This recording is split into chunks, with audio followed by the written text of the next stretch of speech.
Hello everybody and welcome to another Doctor Who review. This time I'm reviewing a Fourth Doctor story, the first of 3 in Who Month through the Key to Time season, and we start with the Ribos Operation.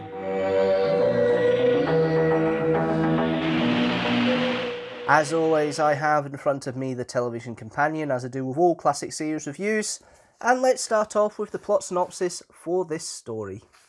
The White Guardian gives the Doctor a quest to find the 6 disguised segments of the Key to Time, which, when assembled, will be used to restore the balance of the cosmos.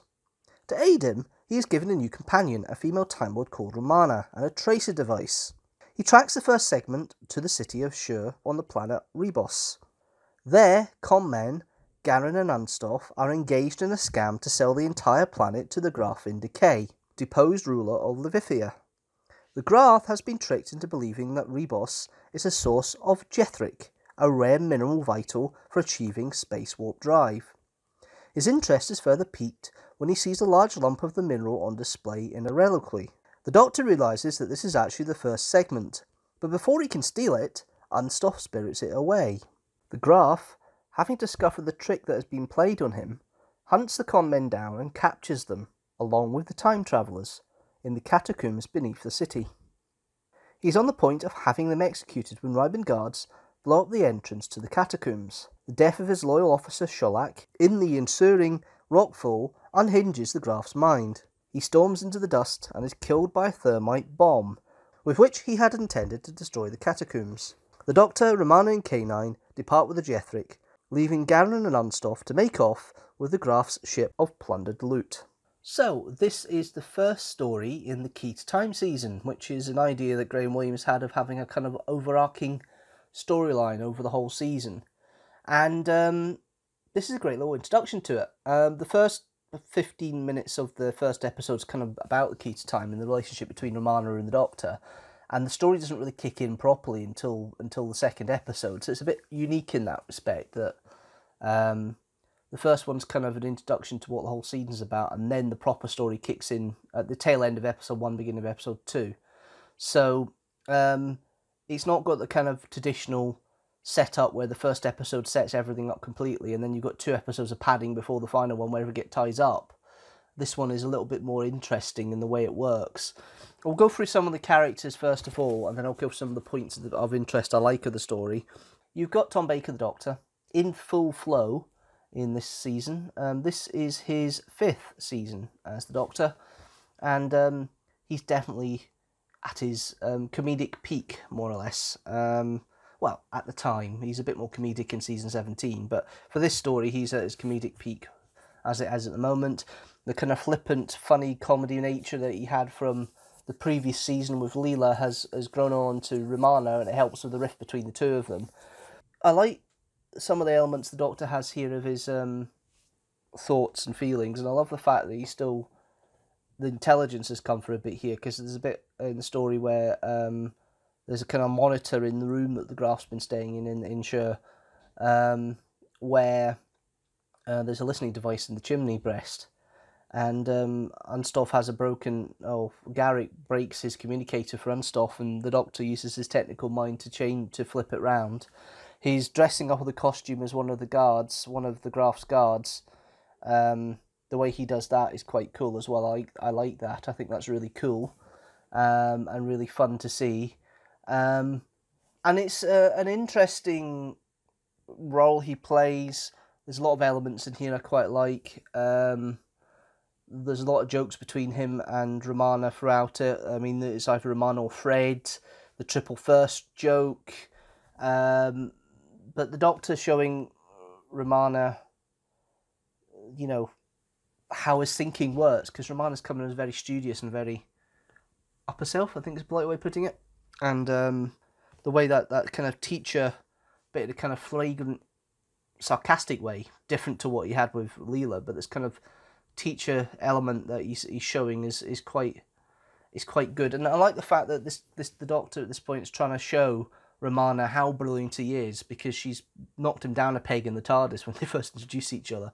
He's trying to show his brilliant ways of thinking, and the fact that he's sussed out rather quickly it was a scam with Garen and Unstoff, and Ramona's quite naive is good to see, and how he deals with it.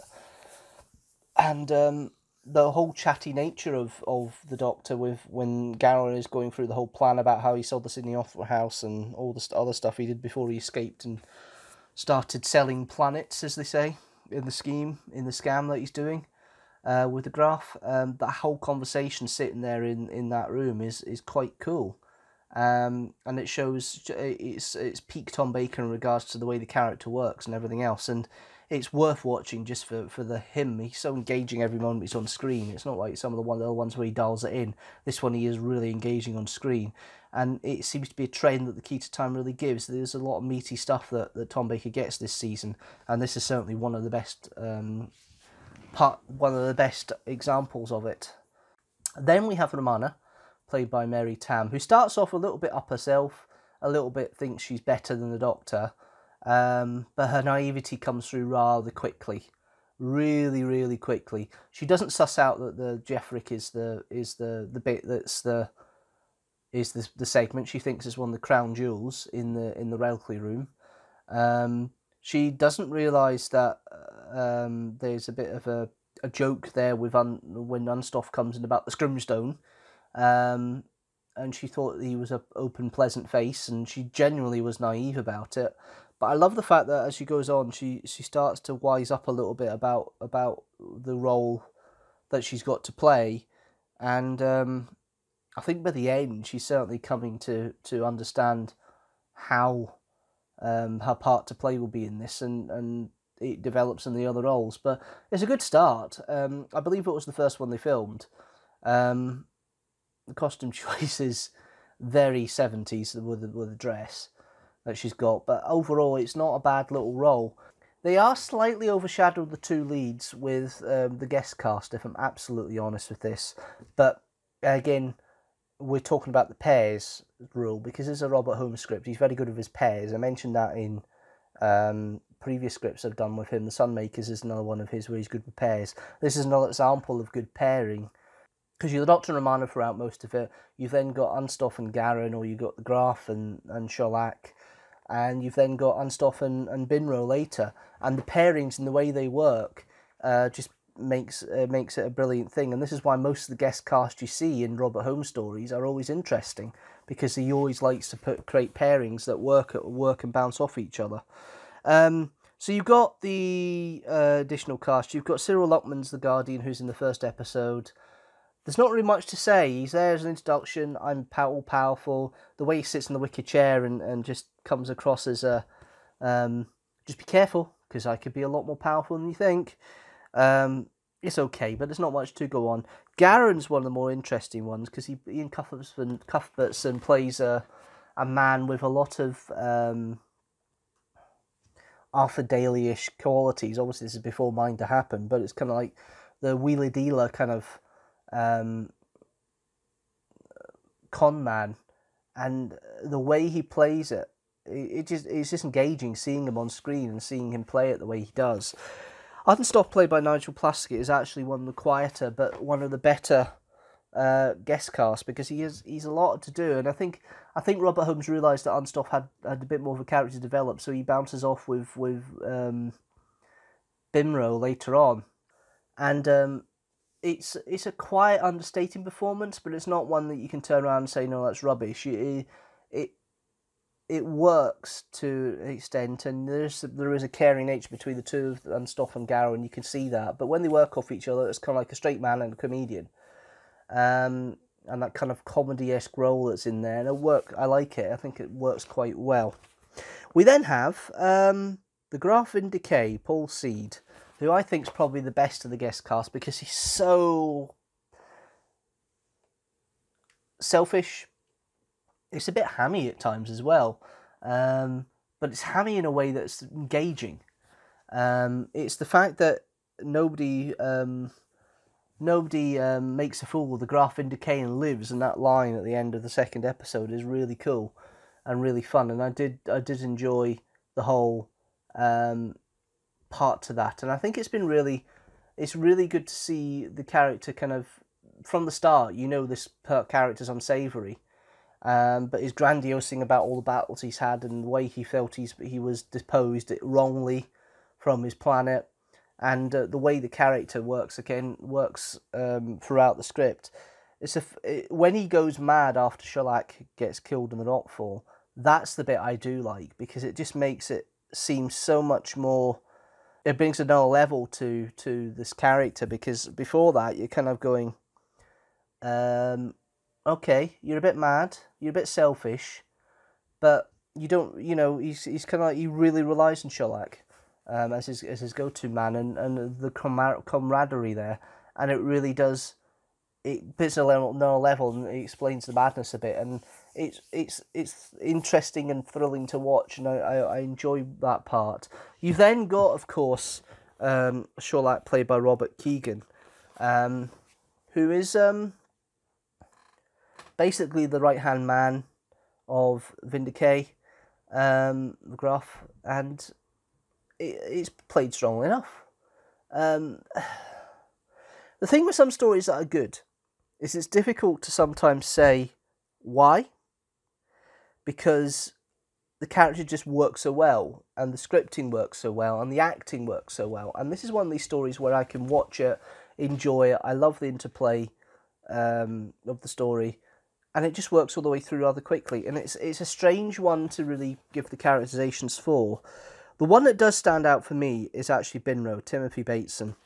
This is an old man sitting here in a hovel in the kind of poor area of the city, and the fact that the whole scene with him and Unstoff when they're hiding, and he talks about the fact he's figured out that the stars are the pinpricks in the sky are stars, and that Ribos is circling its star further and closer on its axis, which indicates how the seasons work there. And the whole bit between him and Unstoff in that little hidey place, and the loyalty that Binro shows afterwards with Unstoff when they're going through the catacombs. Timothy Bateson plays it brilliantly, and it makes an understated performance that makes you feel sorry for him when he does get killed by the Graf in the 4th episode. And it's a nice little characterization.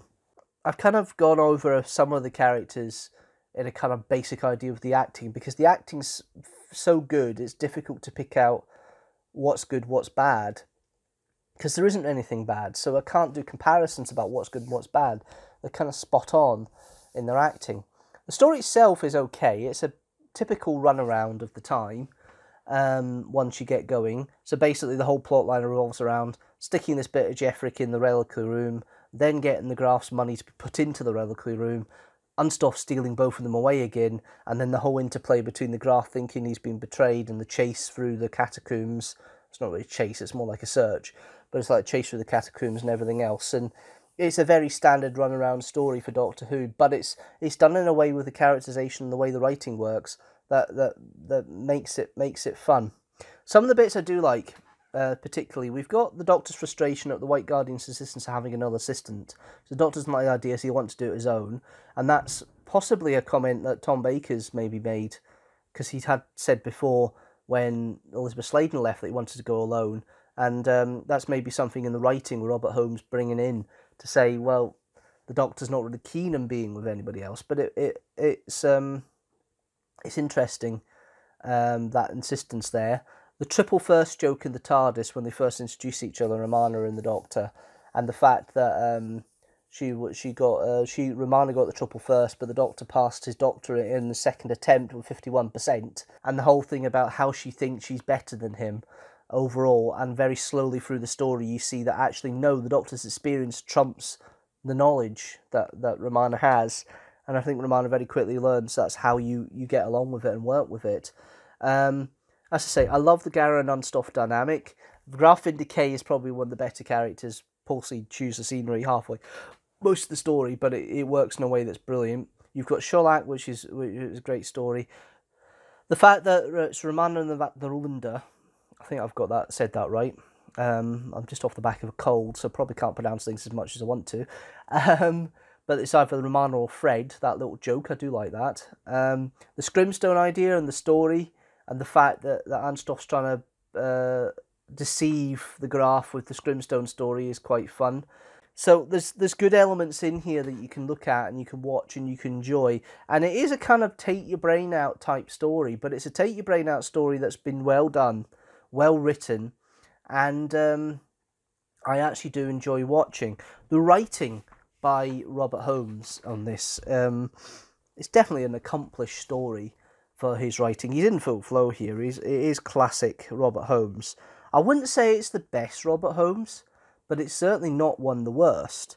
Unlike the Crotons, which is very, very embryonic a few stories ago that I reviewed, and Mind Warp from the, not Mind Warp, the Mysterious Planet from the Trial of the Time Lord, those are the weaker ends of Robert Holmes' stuff. The Sunmakers is kind of near the top. This is again near the top, but it's not the best Robert Holmes. There are a lot of stories out there he's written that are a hell of a lot better. But there's a few stories that are a lot worse than this. So it's kind of a middling story of his writing style, but I do still enjoy it. George Spenton Foster is the director. Now, I don't know much about the direction, but it seems very standard full camera setup. It's all studio based. Nothing is filmed outside in this story. It's all based in the studio. And I think the kind of limited sets they've got, because they've got the reliquary room, you've got the room that the Graf's staying in, you've got the corridors and the catacombs, and that's really your set. And it helps with the kind of claustrophobia and the kind of fun element of where you're going and what you're doing with this. But it isn't. It doesn't detract from it. I think they've done well with what the budget they've got, and it's obviously they are on struggling budget a little bit with some of these things. And the studio-based ones, you can see it's more struggling than the other stories, but it's very little in regards to practical effects in this one. It is mostly laser beams and that's it, but it doesn't distract too much from the story. They've kind of kept it more of the interplay of all the characters in this one, which sometimes Doctor Who is great when you just have interplay with characters and you don't have any special effects. You've got the Scrivener, which is like your generic monster for the story, and it's well done with the two men in it when the Scrivener crawling about through the catacombs later on, but it's standard rubber monster fare. It doesn't detract too much from the whole story, and the direction, as I say, is pretty standard overall. The music by Dudley Simpson, he's not using many. He's going through periods of using his synthesizer and going through periods where he's not. This is more the organ grinding and more to make it more grand in the reliquary room, and he's using more the organ in here. But it's standard Dudley Simpson fare. It helps punctuate the story, but it doesn't detract from it. So the music's pretty standard, to be fair. Overall, I was going to give this quite a high review, but then when going over this here, I'm going, oh, maybe it's not as strong to describe or discuss as I thought it was. So I'm actually downgrading what my rating would have been originally for this, and I'm going to do a rating of just 3 TARDISes out of 5. Now, the way this rating system is going to work going forward is you're now going to see where this story places within the Doctor's era. And then we'll just do a quick thing about what's happened with the story within the rest of the reviews we've done so far. The Ribos Operation sits in alongside Warrior's Gate at 3 TARDISes out of 5, the 2 lowest Doctor Who stories of Tom Baker's era I've reviewed so far. The Sunmakers sits just above, with 3.5 TARDISes out of 5, alongside The Leisure Hive, Full Circle and State of Decay. The highest rated Tom Baker story is The Horror of Fang Rock with 4 TARDISes out of 5. Overall, with the reviews, the lowest 2 stories are still Timelash and Sleep No More with 2.5 TARDISes out of 5, and at the top is still 6 stories with 4.5 TARDISes out of 5, The Happiness Patrol, Inferno, The Day of the Doctor, The Case of Androzani, The Tomb of the Cybermen and Dalek. Thanks for watching this Doctor Who review. Leave a comment down below, tell me what you think of the Ribos Operation. Let me know if I'm being too harsh, let me know if I'm not really concentrating on it. Tell me your thoughts and feelings, leave a comment down below. If you like this review and you want to check out other Doctor Who reviews done so far, check out the link at the top right hand corner there, or in the link in the description for the playlist. And overall, if you like this video, don't forget to like it and share it with the hashtag teamstructor. Don't forget to hit that subscribe button if you like the channel as a whole, and hit the notifications bell so you know when a new video comes out, general every Sunday at 4 PM GMT. If you'd like to support the channel a bit more, help with these reviews and everything else that goes on the channel, you can go to the Patreon as well at patreon.com/Deanstructor. For as little as £1 or $1 a month, you can help support the channel and help it grow. So join the Patreon at patreon.com/Deanstructor. That's it guys for now, see you later.